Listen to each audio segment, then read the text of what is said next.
આજના લેક્ચરમાં આપણે ઉષ્માધારિતા, વિશિષ્ટ ઉષ્માધારિતા, મોલર વિશિષ્ટ ઉષ્માધારિતા, ક્લોરીમેટ્રી અને કેલરીમીટર, ગલન, ઠારણ, ગલનબિંદુ, બાષ્પીકરણ, ઉત્કલન બિંદુ જેવા પદોની સમજૂતી મેળવીશું.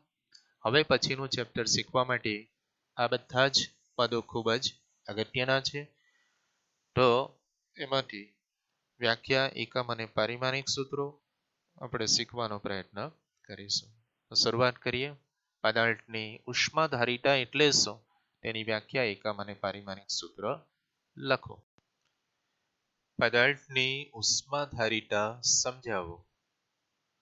ઉષ્માધારિતા એટલે શું તેની વ્યાખ્યા, એકમ અને પારિમાણિક સૂત્ર આપણે શીખીશું. તો એના માટે એક પ્રવૃત્તિ જોઈ લઈએ. પ્રથમ તબક્કામાં આપેલ જથ્થાના પાણીનું તાપમાન 20 ડિગ્રી સેલ્સિયસ જેટલું વધારવા માટે લાગતો સમય આપણે સ્ટોપવોચથી નોંધીશું. અને ત્યારબાદ ફરીથી સમાન જથ્થાના પાણીને તે જ ઉષ્મા પ્રાપ્તિ સ્થાન વડે તેના તાપમાનમાં 40 ડિગ્રી સેલ્સિયસ જેટલો એટલે કે બમણો વધારો કરવા માટે તે જ સ્ટોપવોચની મદદથી ફરી પાછો સમય નોંધીશું. તો જણાવશે કે સમાન જથ્થાના પાણીના તાપમાનમાં બમણો વધારો કરવા માટે એટલે કે 20 ડિગ્રી સેલ્સિયસનો 40 ડિગ્રી સેલ્સિયસ જેટલો વધારો કરવા માટે જરૂરી ઉષ્માનો જથ્થો બમણો હોય છે. સમાન જથ્થાના પાણીના તાપમાનમાં બમણો વધારો કરવા માટે જરૂરી ઉષ્માનો જથ્થો બમણો હોય છે. બીજા તબક્કામાં બમણા જથ્થાનું પાણી લઈ તે જ ઉષ્મા પ્રાપ્તિ સ્થાનની મદદથી તેના તાપમાનમાં આપણે 20 ડિગ્રી સેલ્સિયસનો વધારો કર્યો. તો એ 20 ડિગ્રી સેલ્સિયસનો વધારો કરવા માટે લાગતો સમય પ્રથમ તબક્કામાં લાગતા સમય કરતા બમણો હશે. હવે ત્રીજા તબક્કામાં પાણીને બદલે તેટલા જ જથ્થામાં કોઈ તેલને, પદાર્થ બદલી નાખીએ, દ્રવ્ય બદલી નાખીએ, પાણીને બદલે તેટલા જ જથ્થાના કોઈ તેલને ઉષ્મા પ્રાપ્તિ સ્થાનની મદદથી ગરમ કરી તેના તાપમાનમાં 20 ડિગ્રી સેલ્સિયસનો વધારો કરવા માટે પ્રથમ તબક્કામાં લાગતા સમય કરતા ઓછો સમય હોય છે. એટલે કે સમાન જથ્થાના તેલ અને પાણીના તાપમાનમાં વધારો કરવા માટે જરૂરી ઉષ્માનો જથ્થો સમાન છે. તેલ માટે ઉષ્માનો જથ્થો ઓછો છે. સમાન જથ્થાના તેલ અને પાણીના તાપમાનમાં સમાન વધારો કરવા માટે જરૂરી ઉષ્માનો જથ્થો જુદો છે. કારણ દ્રવ્ય બદલાય છે એટલે સમય બદલાશે, એટલે જરૂરી ઉષ્માનો જથ્થો જુદો છે. તેલ માટે ઉષ્માનો જથ્થો ઓછો છે. પાણી કરતા તેલ માટે ઉષ્માનો જથ્થો ઓછો છે. તો આ અવલોકનો દર્શાવે છે કે આપેલા પદાર્થને ગરમ કરવા માટે જરૂરી ઉષ્માનો જથ્થો એ પદાર્થના દળ, તાપમાનનો ફેરફાર ડેલ્ટા ટી અને પદાર્થની જાત પર આધારિત છે. અગત્યનું છે, આપેલ પદાર્થને ગરમ કરવા માટે જરૂરી ઉષ્માનો જથ્થો શાના પર આધારિત છે? તો જરૂરી ઉષ્માનો જથ્થો એ પદાર્થના દર એમ તાપમાનનો ફેરફાર ડેલ્ટા ટી અને પદાર્થની જાત પર આધારિત છે. જ્યારે આપેલ ઉષ્માનો જથ્થો પદાર્થ વડે શોષાય કે ઉત્સર્જાય ત્યારે તેના તાપમાનમાં ફેરફાર થાય છે અને આ લાક્ષણિકતાને પદાર્થની ઉષ્માધારિતા એટલે કે હીટ કેપેસિટી કહે છે. પદાર્થની ઉષ્માધારિતા કોને કહેશું? તો એની ભૌમિતિક સમજૂતી કે ઉષ્માનો જથ્થો પદાર્થ વડે શોષાય કે ઉત્સર્જાય ત્યારે તેના તાપમાનમાં ફેરફાર થાય આ લાક્ષણિકતાને પદાર્થની ઉષ્માધારિતા કહે છે. માટે એની વ્યાખ્યા આપણે આ પ્રમાણે આપી શકીએ કે પદાર્થને આપેલ ઉષ્માનો જથ્થો ડેલ્ટા ક્યુ અને તેને અનુરૂપ પદાર્થના તાપમાનમાં થતા ફેરફાર ડેલ્ટા ટી ના ગુણોત્તરને એટલે delta Q by delta T ને પદાર્થની ઉષ્માધારિતા એસ અથવા એચસી હીટ કેપેસિટી કહે છે. આ એનો સિમ્બોલ છે કે પદાર્થની ઉષ્માધારિતાને એસ अथवा HC वडे दर्शावीशुं। उष्माधारिता HC अथवा S equal to delta Q upon delta T व्याख्या अनुसार, જ્યાં ડેલ્ટા Q એ પદાર્થના તાપમાનમાં ડેલ્ટા T જેટલો ફેરફાર કરવા માટે જરૂરી ઉષ્માનો જથ્થો છે. ઉષ્માધારિતાના મૂલ્યનો આધાર એ પદાર્થની જાત અને પદાર્થના દળ પર છે. ઉષ્માધારિતાના મૂલ્યનો આધાર શાના પર છે? તો પદાર્થની જાત અને પદાર્થના દળ પર છે. એક જ દ્રવ્યના બનેલા જુદા જુદા દળવાળા પદાર્થની ઉષ્માધારિતા જુદી જુદી હોય છે. આ રીતે આપણે પદાર્થની ઉષ્માધારિતાની વ્યાખ્યા, એકમ અને પારિમાણિક સૂત્ર અહીંથી આપણે યાદ રાખીશું. ઉષ્માધારિતાનો એકમ delta Q by delta T પરથી ડેલ્ટા Q ઉષ્માના જથ્થાનો એકમ જૂલ અથવા કેલરી અને ડેલ્ટા T તાપમાનના ફેરફારનો એકમ કેલ્વિન માટે જૂલ પર કેલ્વિન અથવા કેલરી પર કેલ્વિન એટલે કે જૂલ કેલ્વિન ઇન્વર્સ અથવા કેલરી કેલ્વિન ઇન્વર્સ. જૂલ પર કેલ્વિન અથવા કેલરી પર કેલ્વિન.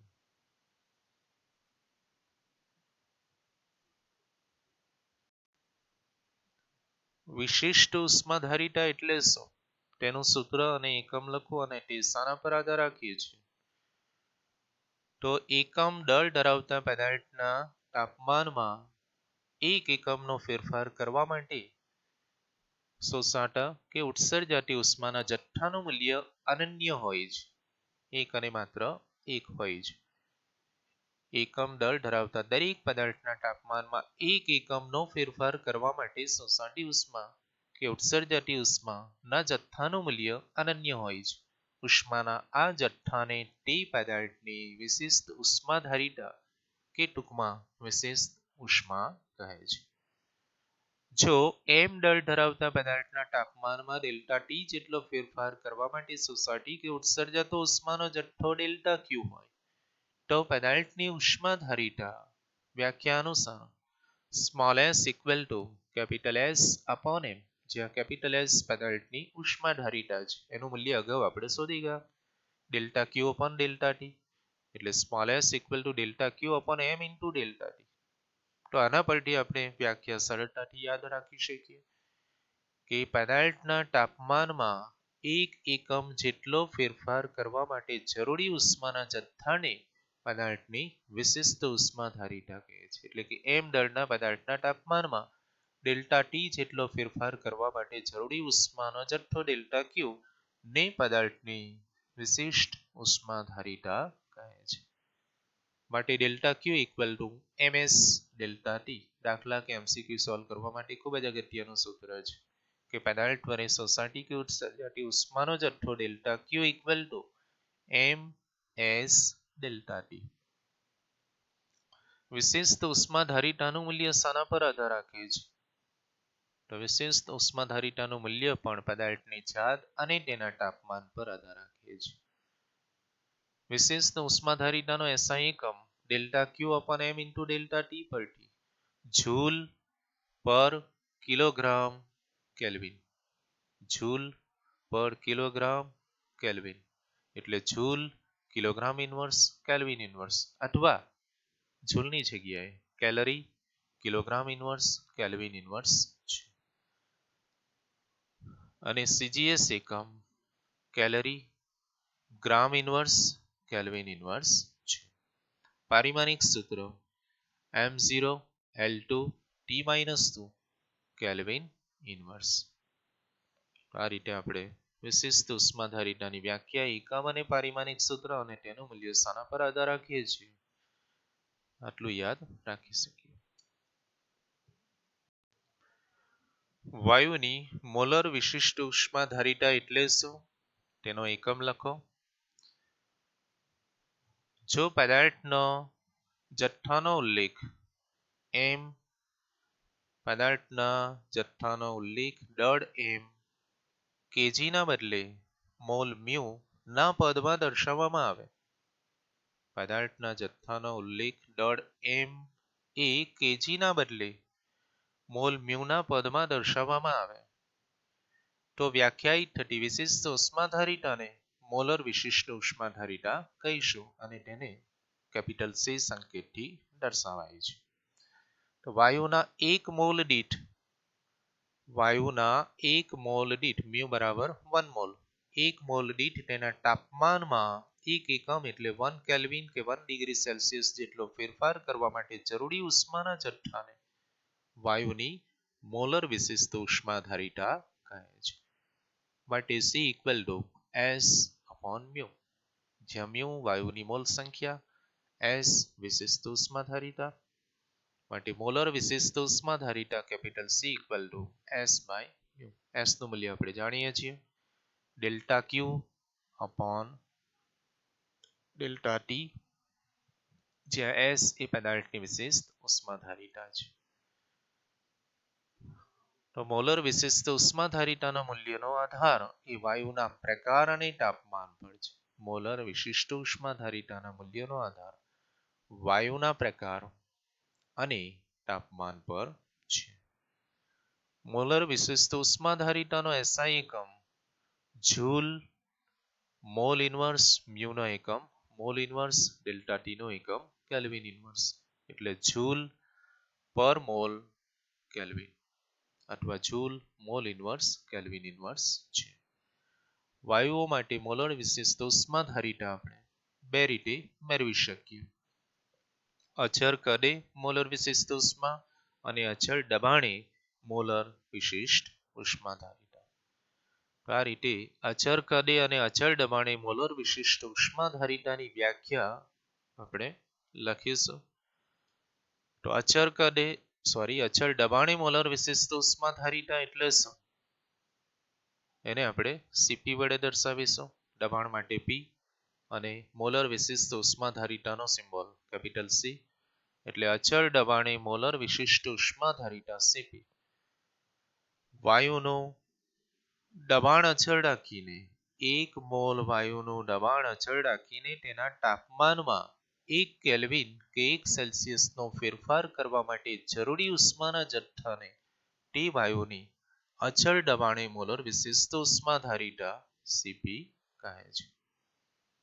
1 મોલ વાયુનું દબાણ અચળ રાખીને તેના તાપમાનમાં 1 કેલ્વિન કે 1 સેલ્સિયસનો ફેરફાર કરવા માટે જરૂરી ઉષ્માના જથ્થાને તે વાયુની અચળ દબાણે મોલર વિશિષ્ટ ઉષ્માધારિતા કહે છે. તે જ રીતે હવે અચળ કદે મોલર વિશિષ્ટ ઉષ્માધારિતા એટલે શું? Cv એનો સિમ્બોલ.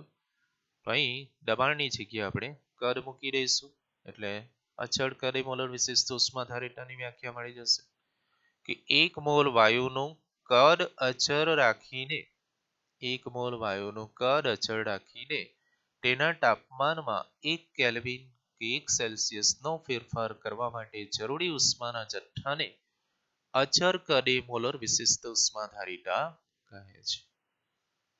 તો આ રીતે મોલર વિશિષ્ટ ઉષ્માધારિતા આપણે બે રીતે મેળવી શકીએ, વાયુનું દબાણ અચળ રાખીને અને વાયુનું કદ અચળ રાખીને. વધારાનું થોડું કે બીજા પદાર્થોની સરખામણીમાં પાણી માટે વિશિષ્ટ ઉષ્માધારિતાનું મૂલ્ય મહત્તમ હોય છે, યાદ રાખીશું આપણે. તેથી ઓટોમોબાઈલના રેડિએટરમાં શીતક દ્રવ્ય તરીકે પાણીનો ઉપયોગ થાય છે અને રબરની બેગમાં ગરમ પાણી ભરીને તાપક અથવા તો શેક કરવા તરીકે પાણીનો ઉપયોગ થાય છે.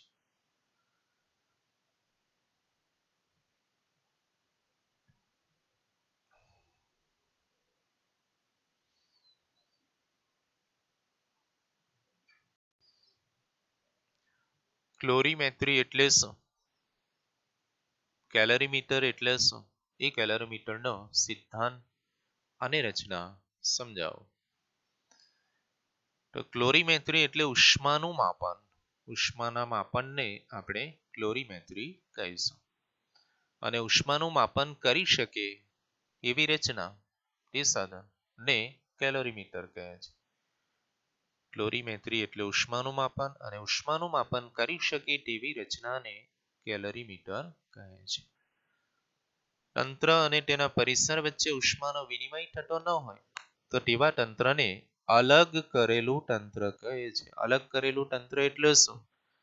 તો જો તંત્ર અને તેના પરિસર વચ્ચે ઉષ્માનો વિનિમય એટલે કે ઉષ્માની આપલે થતી ન હોય તો તેવા તંત્રને અલગ કરેલું તંત્ર કહે છે. જ્યારે અલગ કરેલા તંત્રના જુદા જુદા ભાગો જુદા જુદા તાપમાને હોય ત્યારે ઉષ્મા ઊંચા તાપમાનવાળા ભાગમાંથી નીચા તાપમાનવાળા ભાગમાં વહન પામે છે. આપણે જાણીએ છીએ કે ઊંચા તાપમાને રહેલ ભાગે ગુમાવેલી ઉષ્મા એ નીચા તાપમાને રહેલ ભાગે મેળવેલ ઉષ્મા જેટલી હોય છે, જે કેલરીમીટરનો સિદ્ધાંત છે. જો અલગ કરેલું તંત્ર હોય તો ઊંચા તાપમાને રહેલી વસ્તુને બીજા નીચા તાપમાને રહેલી વસ્તુના સંપર્કમાં લાવવામાં આવે ત્યારે ગરમ વસ્તુએ ગુમાવેલ ઉષ્મા એ ઠંડી વસ્તુએ મેળવેલ ઉષ્મા જેટલી હોય છે. એટલે જ્યાં સુધી બંને વચ્ચે ઉષ્મા ઉર્જા સરખી ન થાય, ઉષ્મા સરખી ન થાય ત્યાં સુધી ઉષ્મા ઉર્જાનો વિનિમય ચાલુ રહે છે. એટલે કે સંતુલન ન સ્થપાય ત્યાં સુધી ઉષ્મા ઉર્જાનો વિનિમય શક્ય બની શકે.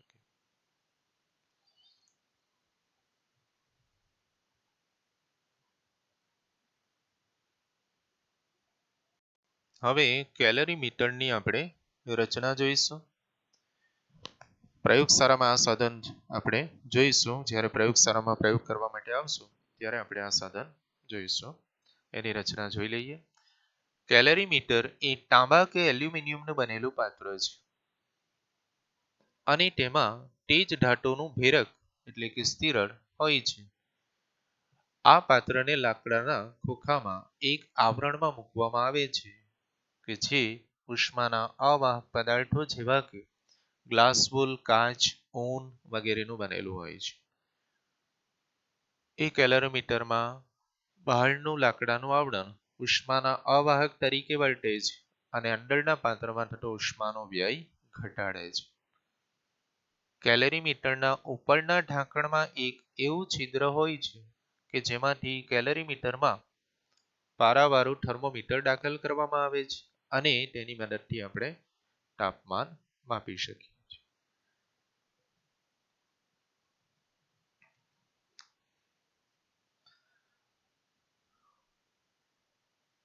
હવે દ્રવ્યની ત્રણ અવસ્થાઓ અને અવસ્થા ફેરફાર આપણે સમજીશું.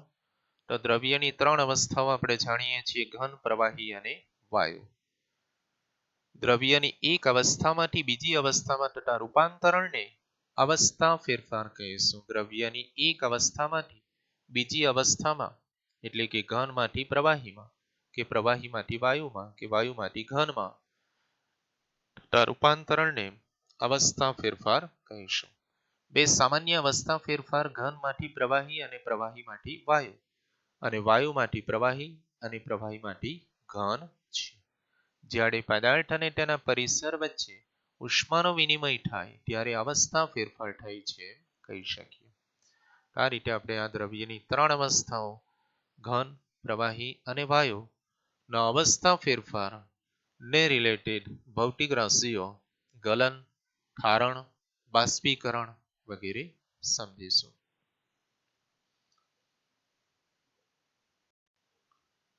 તો એ અવસ્થા ફેરફારના સંદર્ભમાં દ્રવ્યની અવસ્થા ફેરફારના સંદર્ભમાં ગલન, ઠારણ અને ગલન બિંદુ એટલે શું એ સમજવાનો પ્રયત્ન કરીશું આપણે.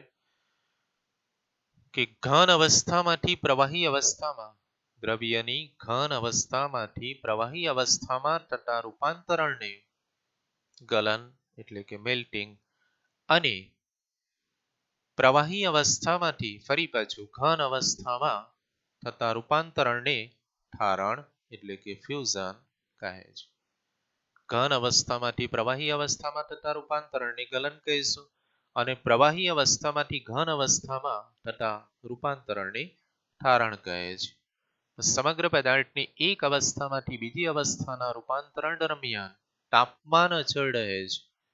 એટલે કે પદાર્થની ઘનમાંથી પ્રવાહી અવસ્થાના રૂપાંતરણ દરમિયાન ઘન અને પ્રવાહી બંને અવસ્થાઓ ઉષ્મીય સંતુલનમાં સહઅસ્તિત્વ ધરાવે છે. જે તાપમાને પદાર્થની ઘન અને પ્રવાહી અવસ્થાઓ એકબીજા સાથે ઉષ્મીય સંતુલનમાં સહઅસ્તિત્વ ધરાવે છે તે તાપમાનને પદાર્થનું ગલન બિંદુ એટલે કે મેલ્ટિંગ પોઈન્ટ કહે છે. જે તાપમાને પદાર્થની ઘન અને પ્રવાહી અવસ્થાઓ એકબીજા સાથે ઉષ્મીય સંતુલનમાં હોય છે તે તાપમાનને પદાર્થનું ગલન બિંદુ કહે છે. ગલન બિંદુ એ પદાર્થની એક લાક્ષણિકતા છે જે દબાણ પર આધારિત છે.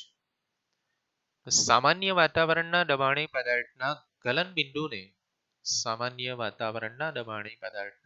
બિંદુને પ્રસામાન્ય ગલન બિંદુ નોર્મલ મેલ્ટિંગ પોઈન્ટ કહે છે. આ રીતે ગલન, ઠારણ અને ગલન બિંદુ એટલે શું? તો ઘન અવસ્થામાંથી પ્રવાહી અવસ્થામાં થતા રૂપાંતરણને ગલન, પ્રવાહીમાંથી ઘન અવસ્થામાં થતા રૂપાંતરણને ઠારણ અને જે તાપમાને પદાર્થની ઘન અને પ્રવાહી અવસ્થાઓ એકબીજા સાથે ઉષ્મીય સંતુલનમાં હોય છે તે તાપમાનને તે પદાર્થનું ગલન બિંદુ એટલે કે મેલ્ટિંગ પોઈન્ટ કહે છે. અને હવે આપણે છેલ્લે બાષ્પીકરણ તથા ઉત્કલન બિંદુ સમજીશું. બાષ્પીકરણ અને ઉત્કલન બિંદુ કોને કહેવાય? તો બરફને ગરમ કરતા બધા જ બરફનું પાણીમાં રૂપાંતરણ થાય ત્યાં સુધી તેનું તાપમાન અચળ રહે છે. જો આ પાણીને ગરમ કરવાનું ચાલુ રાખીએ તો તાપમાન વધીને 100 ડિગ્રી સેલ્સિયસ નજીક પહોંચે ત્યાં સુધી વધે છે અને 100 ડિગ્રી સેલ્સિયસ પછી તાપમાન સ્થિર થઈ જાય એટલે કે અચળ થઈ જાય છે. પાણીનું તાપમાન 100 ડિગ્રી સેલ્સિયસ થયા બાદ આપેલી ઉષ્માના જથ્થાથી તેનું તાપમાન વધતું નથી, પણ પ્રવાહી અવસ્થાને વરાળ અવસ્થા અથવા તો વાયુ અવસ્થામાં રૂપાંતરણ કરવામાં વપરાય છે. તો બરફને આપણે ગરમ કરતા એટલે કે એનું તાપમાન વધારતા જઈએ તો એ બરફનું પાણીમાં રૂપાંતરણ થવા લાગે છે, પણ સમગ્ર બરફનું પાણીમાં રૂપાંતરણ થાય ત્યાં સુધી તાપમાન અચળ રહે છે. અને પાણીમાં રૂપાંતરણ થયા પછી જો આ પાણીને ગરમ કરવાનું ચાલુ રાખીએ તો તાપમાન વધીને 100 ડિગ્રી સેલ્સિયસ નજીક પહોંચે ત્યાં સુધી તાપમાન વધે છે અને 100 ડિગ્રી સેલ્સિયસ તાપમાને પાણી ઉકળવા લાગે છે અને ત્યાર પછી જો એને આપણે ઉષ્મા આપીએ એટલે કે તાપમાન વધારીએ તો એ તાપમાન સ્થિર થઈ જાય છે, તાપમાન વધતું હોતું નથી. પણ ત્યાર પછી એ પાણીનું વરાળમાં રૂપાંતરણ થવાની શરૂઆત થાય છે. આ રીતે પ્રવાહી અવસ્થામાંથી વાયુ એટલે કે વરાળ અવસ્થામાં થતા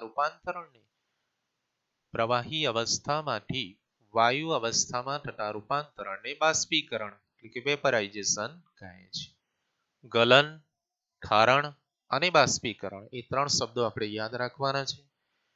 ઘનમાંથી પ્રવાહીમાં તો ઠારણ, ગલન, પ્રવાહીમાંથી ઘનમાં તો ઠારણ અને પ્રવાહી અવસ્થામાંથી વાયુ અવસ્થામાં થતા રૂપાંતરણને આપણે બાષ્પીકરણ કહીશું. પ્રવાહીનો સમગ્ર જથ્થો વરાળમાં રૂપાંતરિત થાય ત્યાં સુધી તાપમાન અચળ રહે છે. પ્રવાહી અવસ્થામાંથી વાયુ અવસ્થાની રૂપાંતરણની પ્રક્રિયા દરમિયાન બંને અવસ્થાઓ ઉષ્મીય સંતુલનમાં સહઅસ્તિત્વ ધરાવે છે. તો એના પરથી હવે ઉત્કલન બિંદુની વ્યાખ્યા આપણે આ પ્રમાણે આપી શકીએ કે જે તાપમાને પ્રવાહી અને વાયુ અવસ્થા ઉષ્મીય સંતુલનમાં સહઅસ્તિત્વ ધરાવે તે તાપમાનને પ્રવાહી અથવા પદાર્થનો ઉત્કલન બિંદુ એટલે કે બોઇલિંગ પોઈન્ટ કહે છે. જે તાપમાને પ્રવાહી અને વાયુ અવસ્થાઓ ઉષ્મીય સંતુલનમાં સહઅસ્તિત્વ ધરાવે તે તાપમાનને પ્રવાહીનો ઉત્કલન બિંદુ કહે છે. આ રીતે આપણે આટલા શબ્દો યાદ રાખીશું.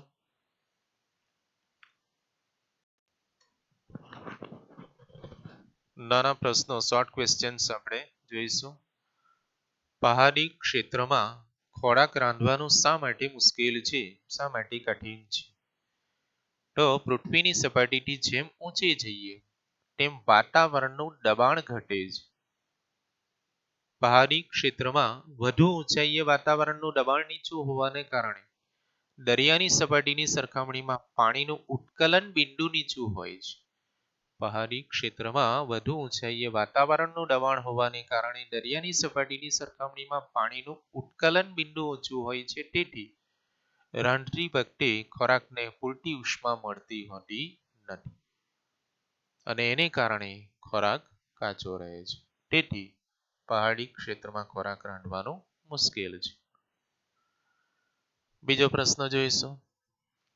પ્રેશર કુકરમાં રસોઈ ઝડપથી થાય છે, કારણ શું? તો દબાણ વધારવાથી પાણીનું ઉત્કલન બિંદુ ઊંચું જાય છે. અહીં દબાણ નામની ભૌતિક રાશિની અગત્યતા છે. દબાણ વધારવાથી પાણીનું ઉત્કલન બિંદુ ઊંચું જાય છે અને પ્રેશર કુકરમાં દબાણમાં વધારો કરીને પાણીના ઉત્કલન બિંદુમાં વધારો કરવામાં આવે છે. તેથી તેમાં રહેલ ખોરાકને વધુ ઉષ્મા મળવાથી રસોઈ ઝડપથી તૈયાર થાય છે. આ રીતે પ્રેશર કુકરમાં રસોઈ ઝડપથી તૈયાર થાય છે, કારણ પાણીનું ઉત્કલન બિંદુ ઊંચું જાય છે દબાણને કારણે અને એને કારણે ખોરાકને વધુ ઉષ્મા ઝડપથી મળવાથી રસોઈ ઝડપથી તૈયાર થાય છે. પ્રસામાન્ય ઉત્કલન બિંદુની વ્યાખ્યા લખો. તો પ્રમાણભૂત વાતાવરણના દબાણે પદાર્થના ઉત્કલન બિંદુને પ્રસામાન્ય ઉત્કલન બિંદુ કહે છે. આ રીતના શોર્ટ ક્વેશ્ચન કોઈક વાર VSQ માં પૂછાય છે, આપણે યાદ રાખીશું. તો આજના લેક્ચરની અંદર છે આપણે શોર્ટ ક્વેશ્ચન બધા જોયા, એ ખૂબ જ અગત્યના છે હવે પછીનું ચેપ્ટર શીખવા માટે. તો એને રાઇટિંગ પ્રેક્ટિસથી તૈયાર કરી લઈશું. Thank you.